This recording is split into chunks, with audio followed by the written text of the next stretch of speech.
Welcome to the class, dear students.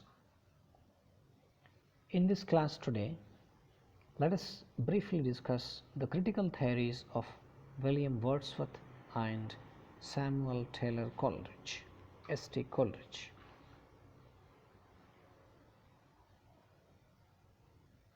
When we try to understand the critical theories, let's first understand what critical theory is all about. Very simple, critical theory means it's theory related to literature. It's theory related to principles of literature. It is theory related to various aspects of literature such as form, usage of language, etc.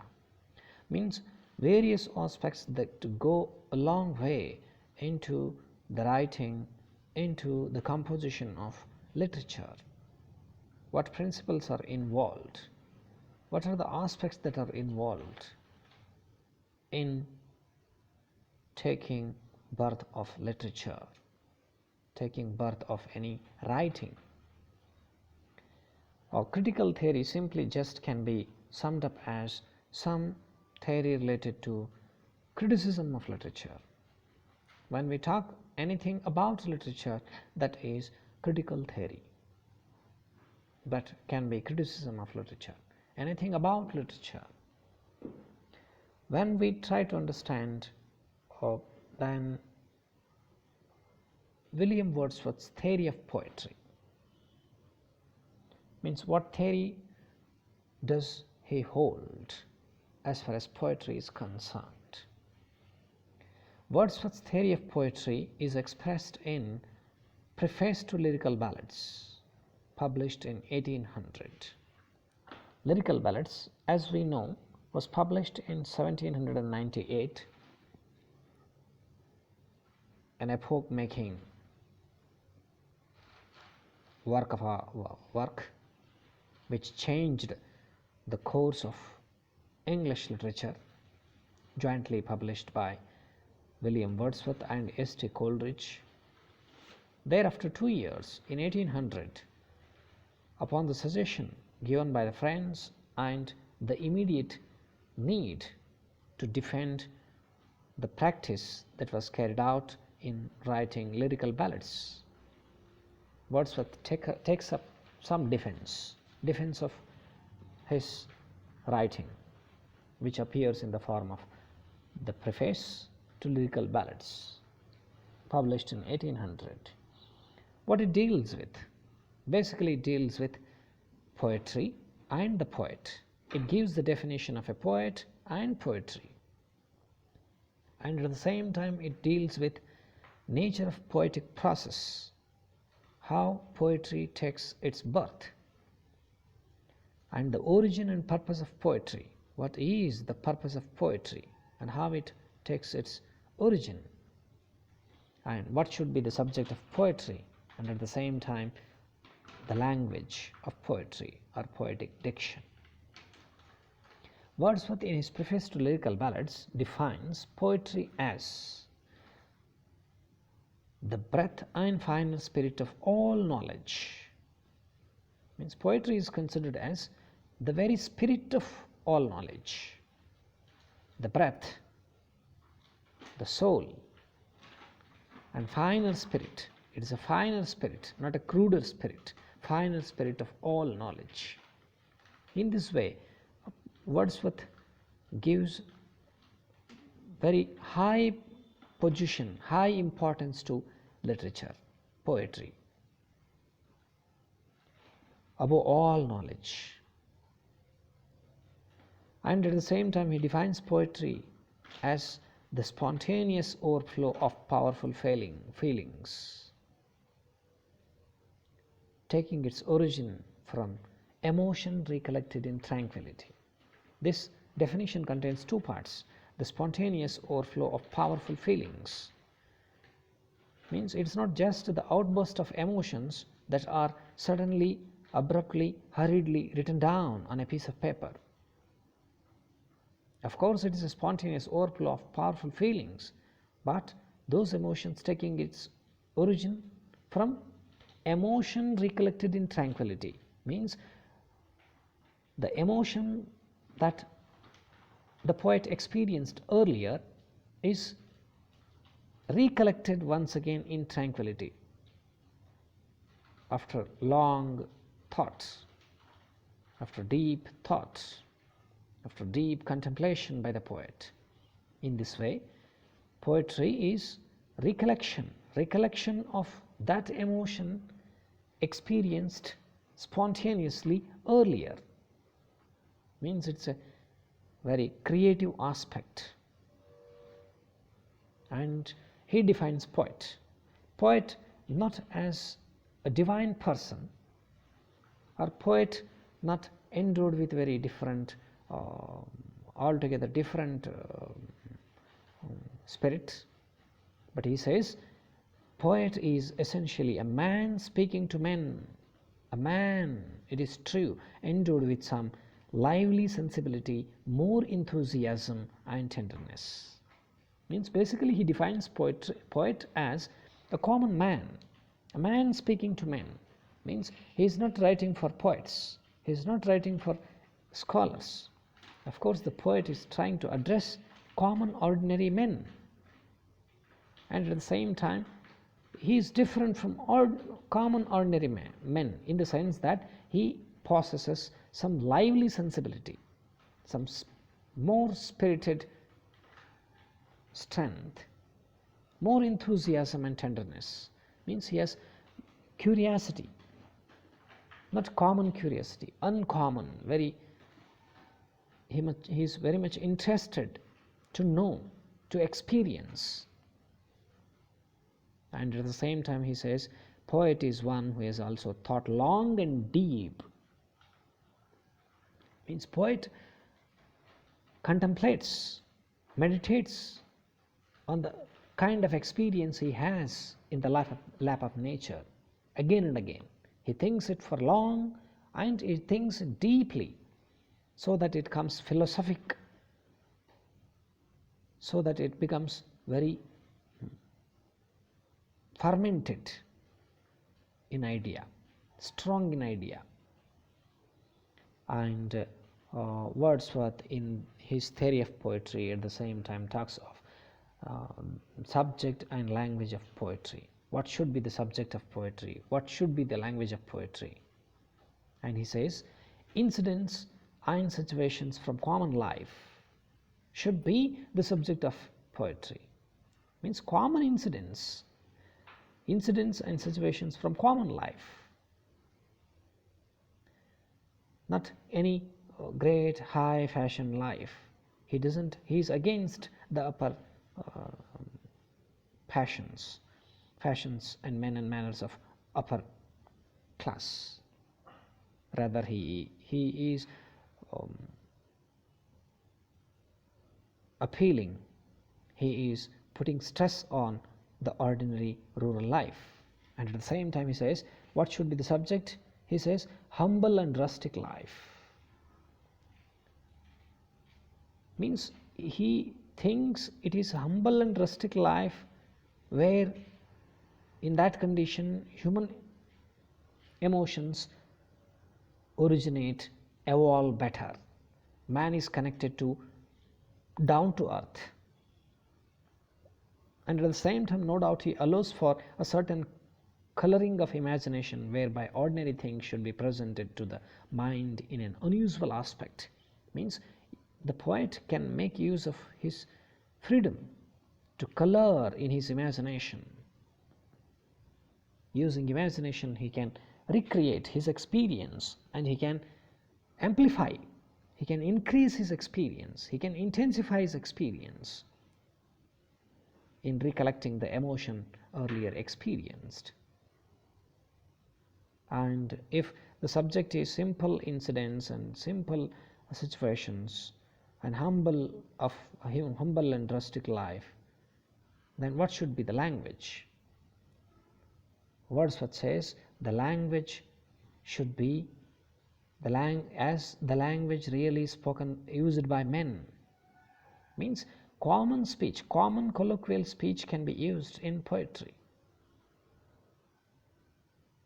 that there is neither that there is nor can be any essential difference between the language of prose and the metrical composition. He is against the gaudy inane phraseology of the 18th century. He is advocating to use simple language in poetry. And this is all about Wordsworth's theory of poetry. Means very simple, common situations should become the subject of poetry. Humble rural life should become the subject of poetry. Poet is an ordinary man speaking to men, but with more lively sensibility. And poetry is the spontaneous overflow of powerful feelings recollected in tranquility. It is the breadth and final spirit of all knowledge. He essentially gives his ideas in this way. And as far as Coleridge's theory of poetry is concerned, his concept of fancy and imagination is concerned, let's try to understand briefly. Coleridge's theory of poetry and his distinction of fancy and imagination appears in his book Biographia Literaria, or the subtitle reads Sketches of My Literary Life and Opinions, published in 1817. Here in this book he expresses his ideas on poetry, poets, and the nature of poetic imagination. And at the same time, Biographia Literaria, besides explaining all these things, it is also an explanation and criticism of Wordsworth's theory of poetry. What Wordsworth proposed in his preface to Lyrical Ballads, the same thing is criticized, taken up for discussion by S.T. Coleridge in his Biographia Literaria, biography of literature. And he makes a distinction between fancy and imagination. Coleridge clearly makes distinction between fancy and imagination, and this distinction is philosophical, highly philosophical. Especially chapter 14th of Biographia Literaria introduces, but it doesn't define the distinction between fancy and imagination. They are introduced but not defined. But ultimately it is chapter 13th which defines fancy and imagination. Imagination categorizing into primary imagination and secondary imagination. If we try to understand briefly distinction between these two, fancy and imagination, fancy is of lesser faculty, of lesser level. Imagination is of higher level. That's why fancy deals with fixities and definites. It deals with definities and fixities. It doesn't go beyond. It has its limitation. It just associates the things, that's all. And at the same time he defines it as a mode of memory emancipated from the order of time and space. Its mode of memory means just association happens, mere putting the things side by side, merely describing things without any further depth of thought. Fancy, that's why, merely assembles and juxtaposes images and impressions without fusing them. Means there is no fusion, there is no mixture, there is no organic whole, there is separation. Things are put together,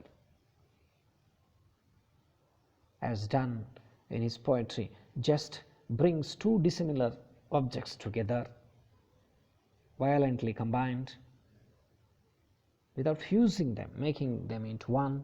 Likewise, fancy just deals with fixities. It just presents the things as they are, putting side by side. It makes a collage, that's all. And imagination, what it does, it alters altogether. It takes up the things, it alters altogether. That's why imagination actively molds, transforms, and strives to bring into unity what it perceives. Means what it takes up, it is transformed into another thing. It is mixture, very fine blend. And here imagination is further classified by Coleridge into two categories: primary imagination and secondary imagination. He puts forth primary imagination as the living power and prime agent of all human perception. We perceive the things as they are because of our primary imagination. Means it is perception. It is a repetition in the finite mind of the eternal act of creation in the infinite I am. What God has created, those things, the world as it appears outside, it is perceived as it is. It is primary imagination. Rather, primary imagination is the power of perception and hence unconscious. Unconsciously we perceive the order. We perceive the order of the things. We perceive the things as they are. But secondary imagination, it alters what it perceives. Secondary imagination dissolves, diffuses, dissipates in order to create. Means it altogether changes, it molds, it takes the materials and it changes altogether into another thing.